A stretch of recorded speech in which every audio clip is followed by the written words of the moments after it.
This is the story of a man, a Turkish Muslim, a scholar, a preacher, and the global movement of social activists he inspires. In 2013, Time magazine named him one of the most influential leaders in the world. Because of his influence, at-risk children are now being educated in hundreds of countries. The sick are being treated, and the starving fed, often at great personal risk. It's also because of his influence and the collective power of the movement that Fethullah Gulen is feared and even reviled in his native Turkey. And as a Muslim leader of a powerful global movement, he is scrutinized in the United States, where he lives in self-imposed exile.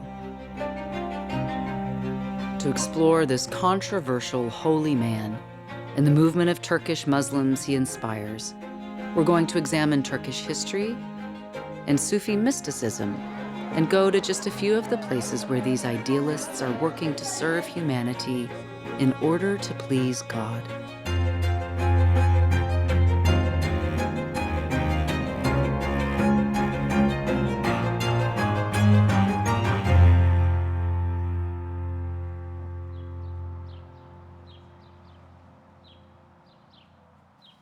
The movement began in the 1960s on Turkey's west coast. Fethullah Gulen was a young preacher at the time, and his sermons were radically different from other religious men. Normally, we go to mosques and we hear preaching about Islam, how Prophet behaved like this is what is written in Quran, etc., etc. I remember him speaking to university students. They were talking about thermodynamics and the first law, second law. After explaining this scientific issue, he added some verses from the Quran, and I was shocked with the combination of a scientific issue with a Quranic verse. Gülen's message was that these are perfectly compatible with Muslim faith. A person can be a person of faith, at the same time a scientist, can do science.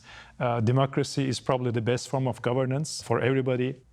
So all his messages were positive. They were messages I was looking for. Gulen not only showed the connection between Islam and science, he made the connection between Islam and modern democratic life, as well as service to God's creation. He wants to convince people that to be Muslims, you can't just fulfill your ritual obligations. The service of God that you focus on in your ritual obligations has to shape your life and inform your life in terms of service to all humanity.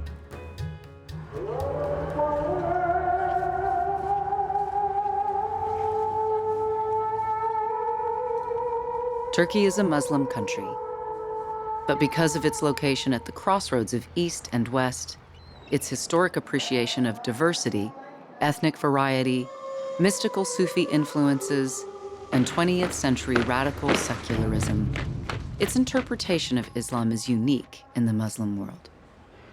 Since they were on the very edge of the West, they were on the edge of Europe, they discovered modernity before other Muslim societies. So when you went back to a century ago in Istanbul, you would have Muslim liberals speaking how compatible Islam and liberalism is, or how compatible Islam and democracy is, and they would have Islamic arguments for those things. Turkish Islam has been always more tolerant, basically because Turkey was an empire which lasted more than 600 years, could not be a theocracy. There was a built-in tolerance, not because they had good hearts and they were enlightened and so on, but the logic of the institution, imperial institution, forced them to be tolerant towards others.